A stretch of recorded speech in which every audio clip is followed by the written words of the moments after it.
This is breaking news. Mayor de Blasio is giving an update on the coronavirus pandemic in New York City. Let's go to it now. Dealing with a lot of the pain around them, the reality of being cooped up, not getting to see their friends, so many challenges. But look, there's some good news starting to emerge here, because with every step we take forward, we're able to open up more and more opportunity for our young people. You go back to March and April, things were very dire. We didn't know what we'd be able to do this summer. But because we've made so much progress, thanks to all of you, we're now able to do a lot more to engage our young people positively and productively this summer and, of course, beyond. So I want to talk about that. I want to talk about the ways we're going to help them not only have a fun summer, but also have a summer where they grow and they develop and they prepare for their futures. But before I do that, first, something we should all be celebrating, because this is another sign of rebirth and renewal. Opening day of baseball for so many of us. This is one of the great symbols each year that tells us, good things are ahead. A little delayed this time, but it did happen, and I think it's a blessing for all of you, whether you're a baseball fan or not. I'm a huge baseball fan, but even if you're not, it's something to celebrate. So congratulations to the New York Yankees winning their first game of the season. And Dr. Fauci was there, and I want to really celebrate him. A great New Yorker, a great Brooklynite. Look at that. I think he's 79 years old. Good form there, Dr. Fauci. That looks pretty good. So what a great moment for New York City to see a New Yorker celebrated there in the first game of the season in this way, and how much he has done for us. It's been absolutely amazing. Well, today, opening day here in New York City. That Dr. Fauci threw out that pitch in Washington, but today it's opening day in New York City, 4 o'clock at Citi Field. The New York Mets take the field. And yeah, it'll be different. There won't be fans in the stands. It'll feel a little weird, but still, what a wonderful thing. And I'm wishing a great season for the Mets as well. And this is something we can really feel good about as New Yorkers. Baseball is back. So now let's go back to our young people. And, sports is going to be a part of their summer again, because finally we're able to open stuff up. And the things that we do to support our young people. Like we know baseball is a great tradition. Another tradition in this city is that every summer we do a lot to help our young people have a better summer and to support them. Summer youth employment, a long-standing tradition in this city that's done a lot of good for so many tens of thousands of kids each year. This year, the Summer Bridge program, a specially designed program for the reality that we're dealing with now. It begins on Monday, and 35,000 teens and young adults will benefit. And they're going to get the kind of support and training that's going to help them with their future. So this is great for them now, but also for what it means for where they're going.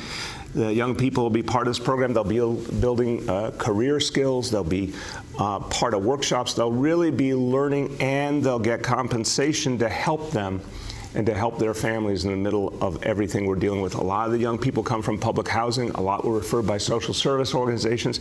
These are kids who need the most support and the most help, and they're going to get it through the Summer Bridge program. Now, another great thing, Play Streets. When you think about all the things that kids have been through, and again, not being able to get as much physical activity and play, not being able to see their friends as much, a lot of things have been on hold. Well, we're going to open up something again, a good New York City tradition that has been so great for kids. Play Streets coming back, and that is going to be an important step forward for kids and families to have something to enjoy. We're also going to be opening up 1.5 additional miles of open streets, which have been something great for our communities as well. So more and more opportunities for kids to engage. And on the Play Streets program, the open streets with kids, what we're talking about is having a lot of specific things for them to do. Arts and crafts and sports activities, reading corners, dance classes, everything done the smart way. And here's an example. That you see on the screen is a touchless obstacle course. So that's an obstacle course for the age of COVID, but it's still going to give kids a lot of fun and a lot of exercise, and it's going to be great for them. So this is the reality of today, but we're going to make it work. We're going to make it work with the right face coverings, social distancing, all the things that we need to do while still giving kids a really rewarding experience. Now, a lot of great activities, as you see there. We're going to do them a little bit differently in many ways, but still so many great activities for kids. And I want to thank the partners who are going to be running these streets for us and providing these great activities for the kids. Street Lab, thank you. Fresh Air Fund, thank you. And the Police Athletic League, thank you. Great activities coming this summer for our kids. Now, a small but important matter, I bring it up regularly. And this is an announcement that's actually going to have longer ramification. Many, many New Yorkers care deeply about alternate side parking because it affects so many people's everyday lives. So first, for next week, alternate side parking will be suspended next week through Sunday, August 2nd. So no alternate side parking anywhere next week. But then after that, starting Monday, August 3rd, we are going to resume alternate side parking on an ongoing basis. So we're going to take another step towards something a little more normal, go back to having alternate side parking on a regular basis. That will go all the way from Monday, August 3rd to Saturday, September 5th, the Saturday right before Labor Day. So for the whole month of August into the beginning of September, alternate side parking back the way it was, but with an important change that we're now saying if you're on one of those streets that has multiple times a week that you have to move your car on your side of the street, we want to address that issue, make it easier for you, make it clear you can only do that one time a week going forward, and you do that on the last day. We're going to get a lot more information out, but again, if you're on a street that you have to park your car or honor alternate side multiple times during the week on your side of the street, it will be during this period for this next month only once per week, and it will be the last day noted on your side of the street. We'll get a lot more information out on it. And this is, again, why do we do alternate side parking? We do it to be able to clean the curbs, keep our streets clean, keep our sidewalks clean, keep our communities clean. So we're going back to it, but we're going to try and do it in a way that makes sense and makes it easier for the people of this city. Now, everybody, I want to tell you, in the midst of this crisis, so many people have been helping out in New York City. It's really wonderful. It's really powerful to see. And I want to always give thanks to folks. Particular thanks today to Bank of America donated $250,000 to provide 100 high school students with college and career readiness and paid internships in the fall. So this is the kind of thing we want to see our colleagues in the business sector do more and more of. Support our young people. Here's a tangible way of doing it. So thanks to everyone at Bank of America. And then just want to note some other donors who have been really great and generous. One is a proud New York City public school graduate. His name is Javon Virginie Scott. You may not know that name, but you may know the name of the rapper Joey Badass. So that's who actually made the donation. We are so appreciative for that. And it's great to see a New York City kid remember his city and give back.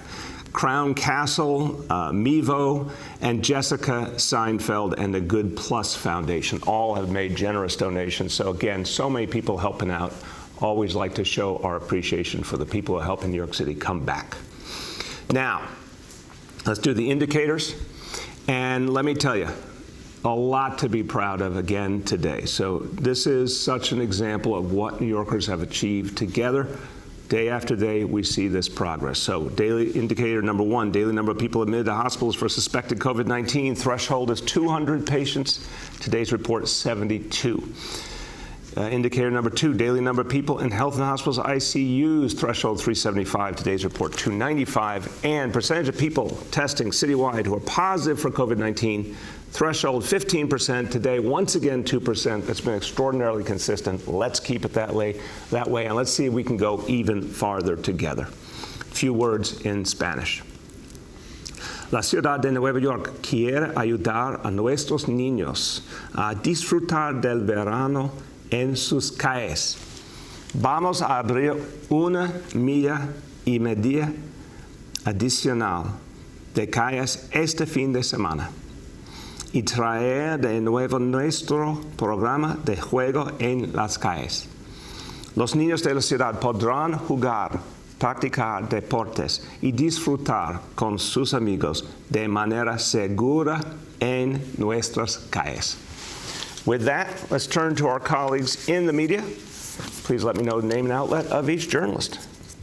Hi, all. We have with us here today Transportation Commissioner Trottenberg, Sanitation Commissioner Garcia, Senior Advisor Dr. Varma, and Assistant Commissioner of the Summer Youth Employment Program and Workforce Development at the Department of Youth and Community Development, Daphne Montanez. With that, we'll start with Jillian from WBAI. Good morning, everybody. Good morning, Mr. Mayor. Hey, Jillian, how are you? Mention baseball. I'm well, thank you. I wouldn't be a true New Yorker if I didn't mention that I was raised by a diehard Brooklyn Dodgers fan. So let's go, Mets. Anyway. Wait a minute. That's why I thought you were going to say you were continuing your connection to the Dodgers, but you're saying the Mets as the inheritors of the Dodger tradition. Yeah, they were the replacement, essentially, in the early 60s, late 50s, before my time. So I have a question regarding the open restaurants program. Last month, I brought up the pre-pandemic problems of noise, crowds, and illegal sidewalks in neighborhoods that are bar and restaurant dense, and how little help those communities got from city agencies. Specifically, I asked how the new plan would ensure laws are enforced so there weren't going to be free-for-alls, but that's what's been happening. We know last Friday in Astoria was not a one-off because of weeks of prior complaints, nor is it the only area where this happened. There were pictures posted Saturday night from the Lower East Side, so the very next day, that were a similar scene. It's happening all over. I know you don't want to shut down businesses, that health and safety are your priorities, but you have organizations like the Nightlife. What's your question? I'm getting there. Nightlife Office Bids and Hospitality Alliance with clear conflicts of interest involved in coordinating. So it's a little fox hen house. I don't agree with that characterization. Go ahead. Jillian, you got to get to a question, seriously. Okay. Go ahead. Yeah, giving responsibility to a more neutral entity. Okay, well, that's the question. Yeah, your voice cut up a little bit. I think I got it. Look, I just don't agree with the enforcement to.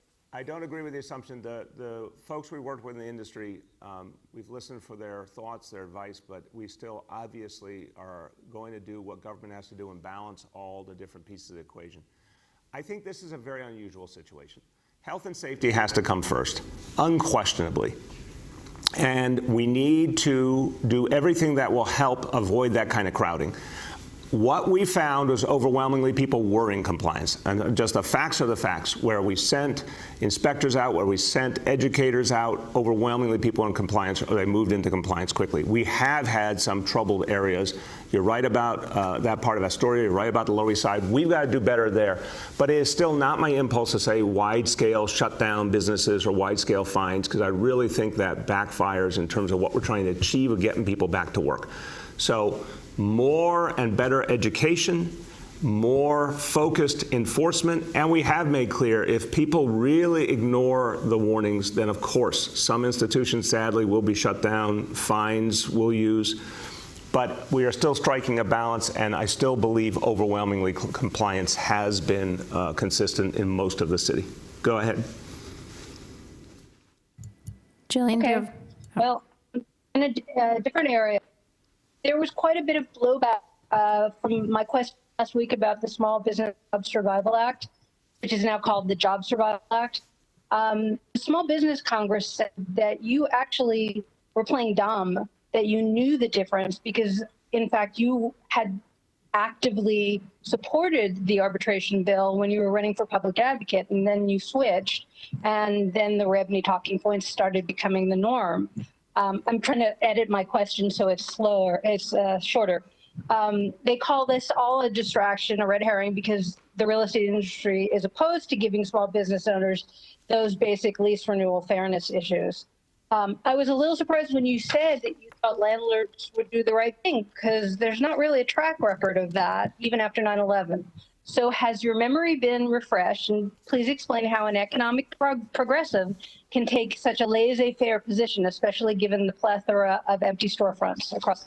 So appreciate the question. I will note the editorialization within. I don't do laissez-faire. I never have.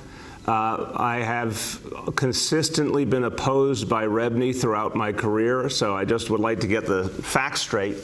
What I said to you was, and I want to be honest about, I don't remember the specifics. I do owe you an answer on that, and that's true, and I'll make sure we do that today.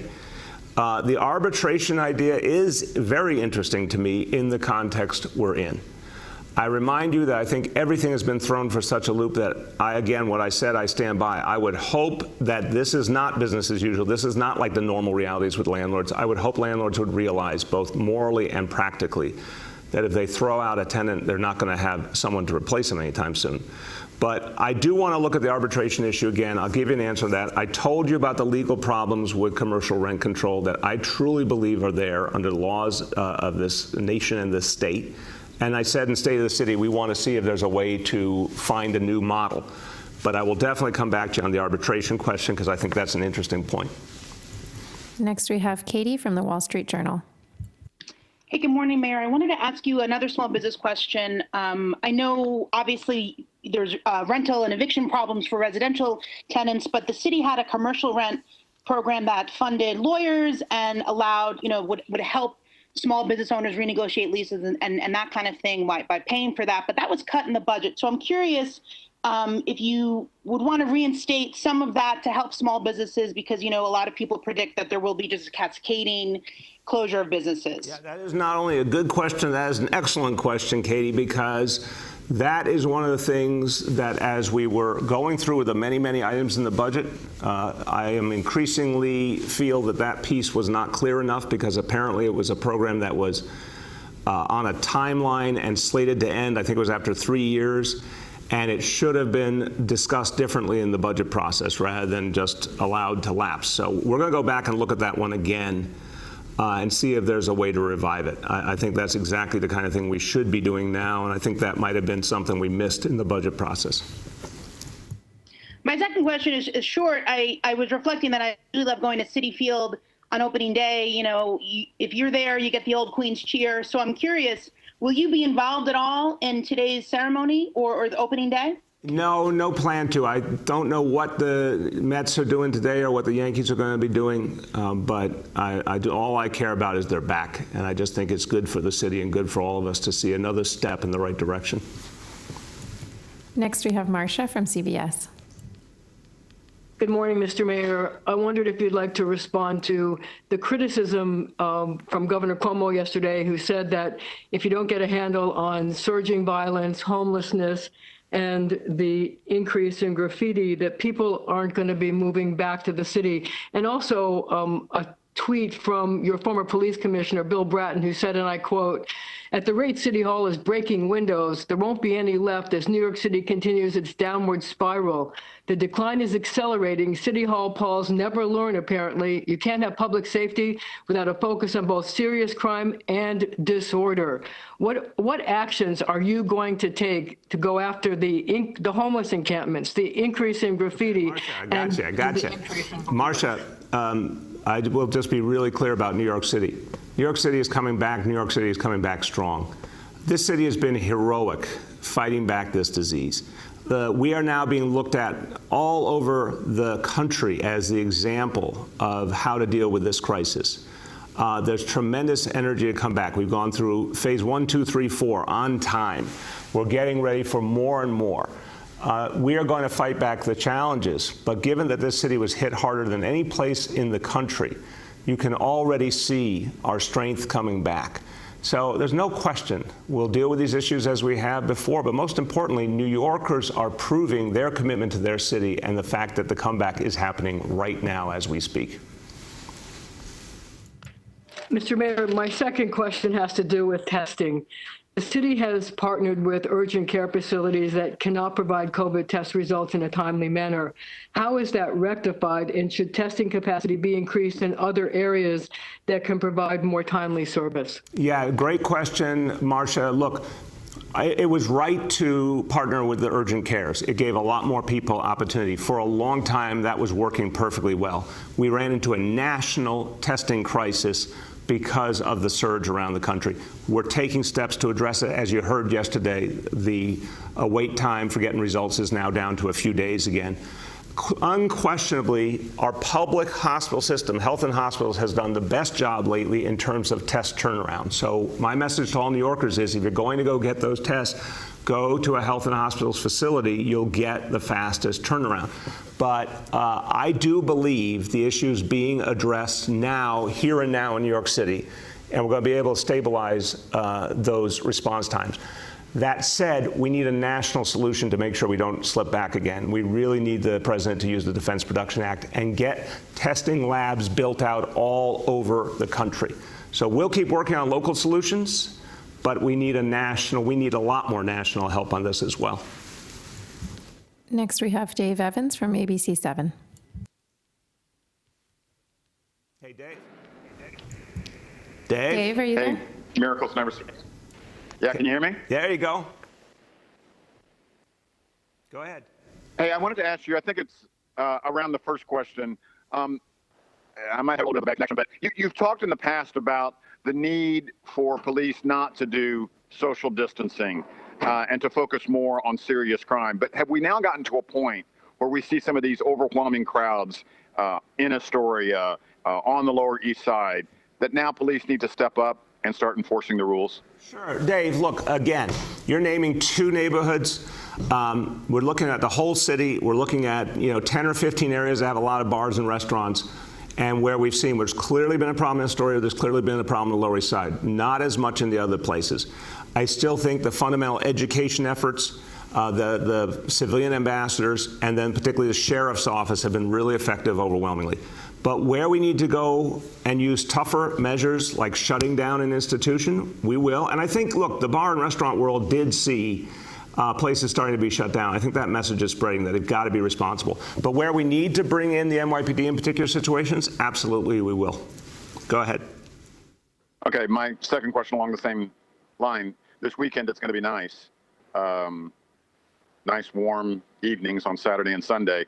What do you expect? What are you planning for with enforcement?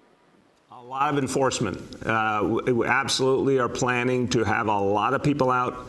Again, the civilian folks doing the education, the face coverings, a lot from the sheriff's office, PD as needed. But we are very focused on getting the point across to people that everyone's got to take this seriously and help each other by following the rules. Next, we have Yoav from the city. Hi, Mr. Mayor. I wanted to ask you about the two disciplinary investigations by the NYPD, one in the George Zapantis case and the other in the attempted removal of the homeless guy from the subway who was struck in the face. In each case, the NYPD says it's deferring to a criminal investigation, one by the Manhattan DA, one by the state attorney general, but both those offices said they've made no such request. So I'm wondering where you're getting the information that the NYPD has been asked to delay those investigations, and have those requests been in writing or orally? Look, again, I get my information from the NYPD because they are reporting that both those entities are involved in the investigation of those cases, which is simply a factual matter. They are. But look, I want to cut through this. You've asked the question, others have. I want to just get this back to wherever we can make clear when there's immediate disciplinary action, that should be announced immediately, and only if it's a particularly challenging situation with another government entity involved.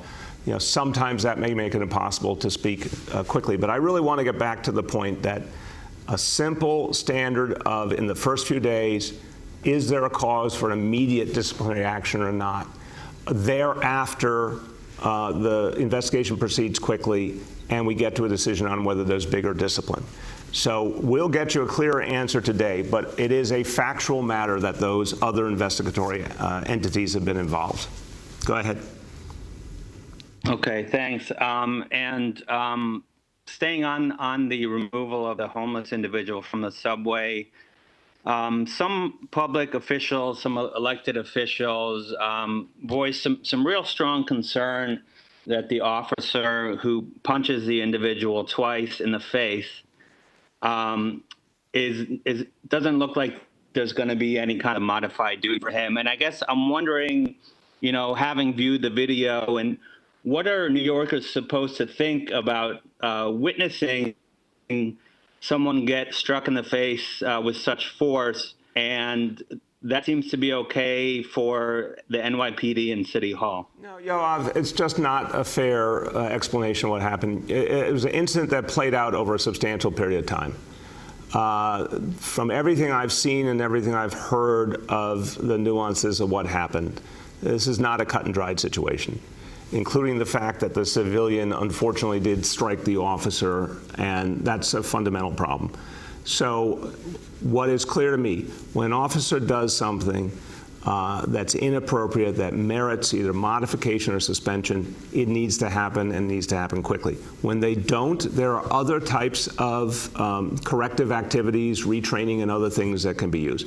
But a piece of video doesn't always tell you the whole story. There's got to be every single case of full investigation, and then if there's bigger disciplinary action needs to happen, it will happen.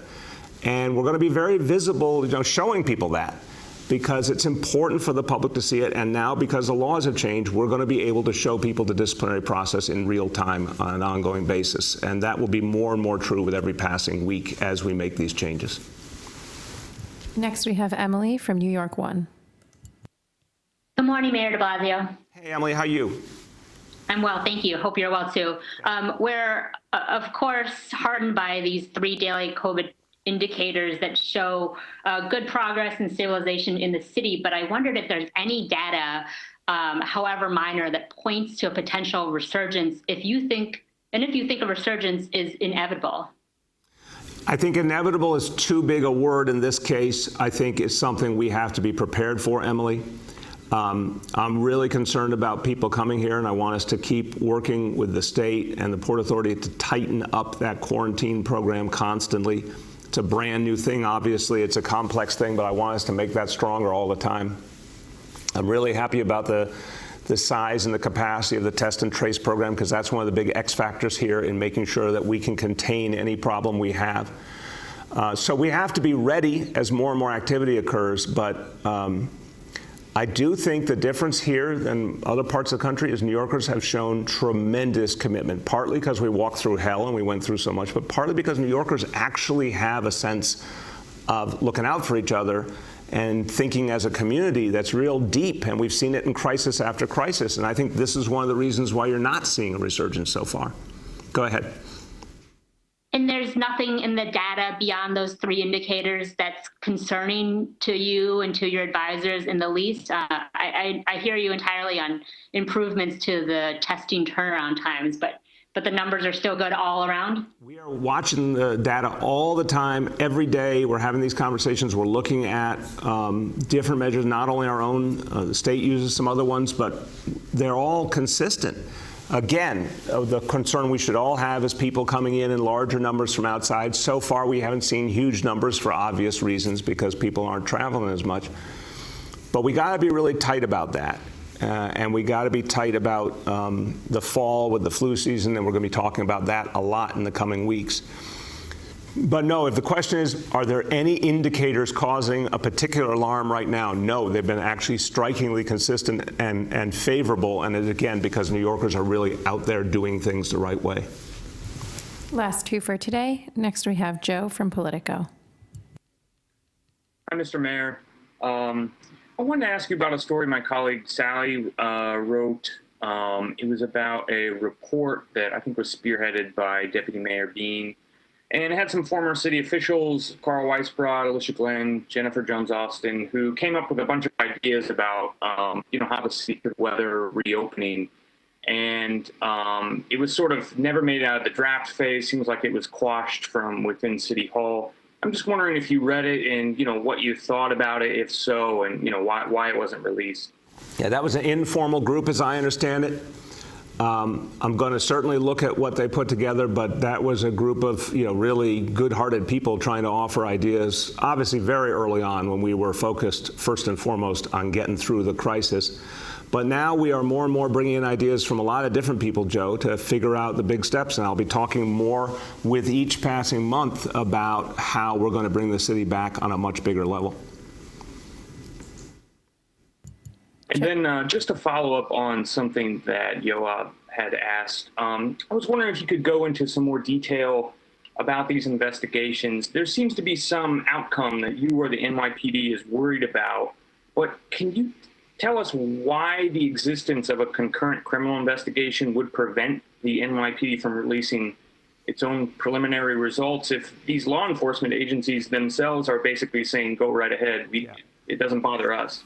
Joe, respectfully, you guys, I don't blame you for a moment, but you guys talk to whoever, a spokesperson, or maybe you're talking to the DA or the Attorney General directly. But I don't receive formal legal information via the media. There are obviously very developed relationships between the police department, the DAs, the Attorney General's office, and there are a lot of cross issues here in terms of whether one investigation would affect another one, in terms of whether people are ready to speak to the NYPD investigators if there is a higher level investigation going on. There's a bunch of moving parts. But your underlying concern, and Yoav's, I think is exactly right. We've got to, get to a simpler template of being able to say to the public, to the media, here's a case where we can speak right now, and either there's a modification, there's a suspension, or a decision that there is not one of those things.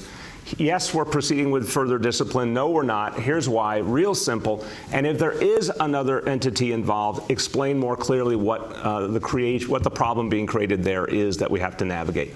So I think the concern is real. I do honor it, and I want our team to do a better job giving you clear information, and I will make it my business to do that. Last one for today. We have Abu from Bangla Patrika. Abu, are you there? Abu, can you hear us? We're going to go on to Chip from Bond Buyer. Hi, Mr. Mayor. I have a long question for you, but it's only one. The virus has shaken up a lot of people and kind of made them reassess their goals and aspirations for the future and what's important to them. And after years of immigration to cities like New York, the virus may be pushing younger, more affluent people out of the cities and into the suburbs. And this out-migration is going to suck away revenues from the cities, leaving the tax burden on working class men and women who really can't afford to leave. And so my question to you is, what would you tell people who are thinking about leaving New York City for the suburbs or rural areas? Well, Chip, I appreciate the question. It's an important question. So I've had a number of business leaders I've spoken to lately spontaneously use the same line, and they've used it, half jokingly and half very seriously, and they've said, ironically, New York City is the safest place in America right now in terms of dealing with this disease. The fact is this city has come back in an extraordinary fashion. And what New Yorkers have done, everyday people have done, what our healthcare institutions have done, the caliber of our professionals in public and private service, everything has kind of come to the fore. There's a reason we were able to come back from that. And I think for a lot of people, they're looking at that and they're saying New York City is a very special place, and they're seeing it actually in a new light. If you go back to February, Chip, we had the most jobs in our history, 4.6 million jobs. We obviously were, in many ways, at the best point we had been in our history in terms of our standing in the world, global economic capital, surging tech community. That didn't go away. It is true some people may, for the short term, decide that they would prefer to live elsewhere. But I think what you're going to see is, quickly, as we come back, many, many people will sense opportunity. Maybe the opportunity for them is that they can, buy a home or buy a condo or a co-op a little cheaper. Maybe opportunity is they can invest in, creating a business a little more easily. But what you're going to see is some people will stand back, other people will surge forward. We saw it after every crisis we've had. And again, people had left us for dead after the 60s and 70s, after 9/11, after the Great Recession. Consistent pattern. The strength of New York City and the appeal of New York City comes to the fore, and people start investing and people start coming here. And that reality of younger folks, particularly folks who are creative and entrepreneurial, wanting to be where the action is, that has not been changed. It may be paused a little while, but it hasn't been changed. So give us time and we will prove the doubters wrong once again. And with that, let me just conclude on this note, everyone. As we come back, let's really be there for the young people of the city, where I started today. Let's support our young people. They've been through a lot. It's obvious they are our future, but we also, the love we feel for the young people of this city, we got to remember, we got to support them in a special way. They're trying to make sense of the world. It's much harder to make sense of when you're younger. And if they know we have hope, they will feel hope. So there's real tough issues. There's things we have to overcome. But let's be proud of how far New York City has come. Let's be proud of where we are going, because we've always found our way back to a better place. But let's communicate that to our young people. If our young people see we believe, they will believe. Let's do that all the time in this city. Thank you, everybody.